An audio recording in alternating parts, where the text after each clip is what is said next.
Hello, welcome to another edition of Oklahoma Politics and You. I'm your host, Steve Byas, along with my co-host, Gary Cooper. This evening, our guest will be Stephen Jones, an attorney from Enid. If you have followed any of the activities that came out of North Carolina with the Duke lacrosse case, we saw a situation where a prosecutor, Mike Nifong, was out of control and he was abusing his office and a vendetta against some innocent individuals. Many people feel like there's a possibility such a similar situation is occurring here in our state, that we have our own Mike Nifong, and he's not just a district attorney, he is the Attorney General of the state of Oklahoma, Drew Edmondson. Strong words? Well, we're going to talk to our guest this evening, Stephen Jones, and talk a little bit about that. But Mr. Jones, welcome to the program this evening. Steve. Pleasure to be here.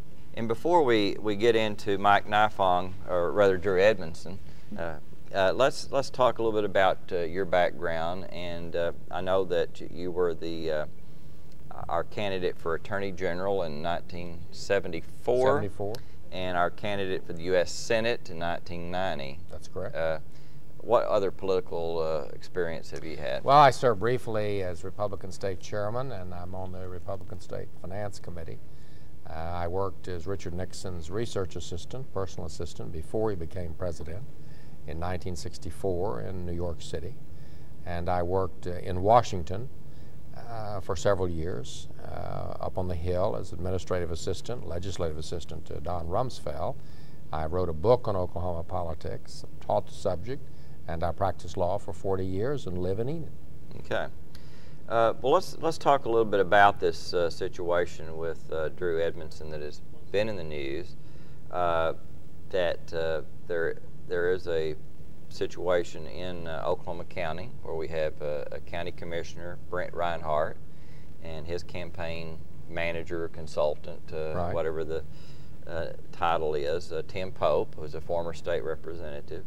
And it sounds like he wants to send these two men to the penitentiary for things that other people, they just say, "Well, correct that in the form." Am I missing something? Tell us a little bit about that. I don't think you're missing it. I think it is an effort to drive Mr. Reinhardt from office, to reverse the results of the election, to allow the governor to appoint his successor.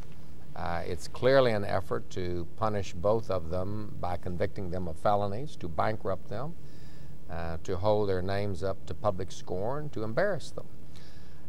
For example, just as a petty example, but two things stand out. On the day that they were charged, I first learned they were charged when the Oklahoman reporter called me, not when the Attorney General's office called me. They called me about 20 minutes later.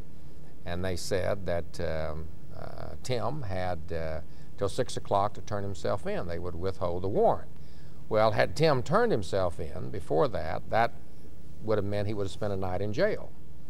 So Tim spent the night somewhere else, and at 8 o'clock that night, two policemen who were obviously uncomfortable and embarrassed being there from Mustang showed up at Tim's house with the OSBI agent, Mr. Cusick, looking for Tim. Now, I don't know how many crimes were committed that night in Oklahoma County, but I doubt that it was a very good use of law enforcement resources to have three officers go out to arrest somebody who had a lawyer who was charged with campaign finance violations. The next morning, Sheriff Wenzel, who's a Democrat and an opponent of Reinhardt, had the two men go out for a photo opportunity, the so-called perp walk, to go to the county jail to be fingerprinted and photographed, when in reality and usually and daily that procedure takes place upstairs in the Oklahoma County Courthouse. But of course, by having the men walk out, get in a pickup truck or a van, go to the jail, you created multiple photo opportunities for the press.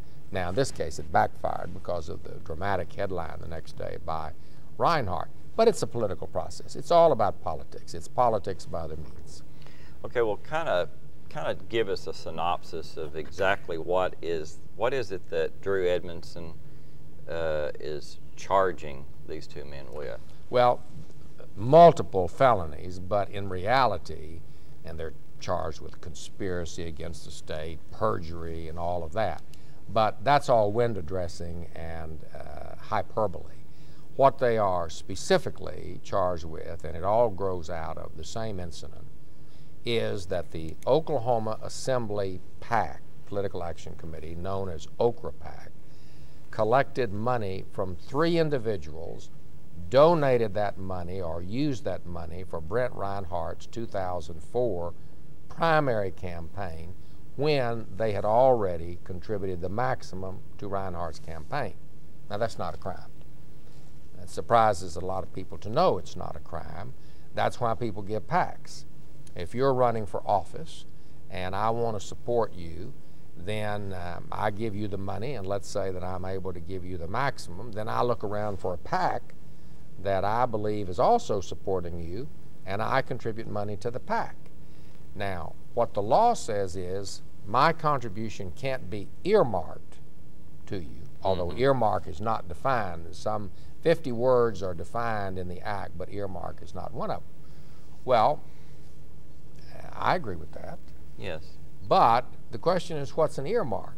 When Ernest Istook ran for governor, if somebody came to my office and they had an Istook button on and an Istook bumper sticker on their car, and they said, would you contribute to this PAC, and I'm already maxed out to Istook, then I'm hoping they'll contribute to Istook, so I contribute to their PAC.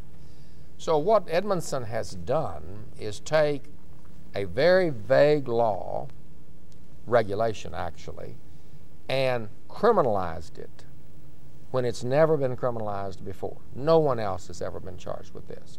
Not to mention these extravagant charges, which is Charles Rogers' masterpiece of conspiracy against the state and perjury. Well, I know that OKRA, the Oklahoma Republican Assembly, it's not up to Tim Pope to just decide how the PAC gives money. They vote on who to support, and so I don't. It just baffles me. I mean, because the local Okra PAC voted to support Brent Reinhardt, which made him eligible to receive a contribution not only that, from the PAC. But Reinhardt was a member of the Oklahoma Republican Assembly. Yes. And the whole reason, as you know, that these Republican Assembly, well, I shouldn't say the whole reason, but they have their genesis in the California Republican Assembly, which started in the late 50s or early 60s, which endorsed Republicans in the primary, as opposed to the general Republican organizations, which wait until after the primary. And what happens is that these Republican assemblies generally support opponents of 3 types of would-be Republicans. Rhino Republicans, which are Republicans in name only, which is what Brent Reinhardt's primary opponent was, or Republicans who break party discipline, or Republicans who really, they're convenient Republicans. They don't do anything to help the party or to help their fellow Republicans. So the Republican assemblies look for people and endorse people to take those types of Republicans out of the primary. So the endorsement of Reinhardt, who was running against a Rhino Republican and who was a member of the Republican Assembly, and who had been endorsed by them, it was only natural that they supported.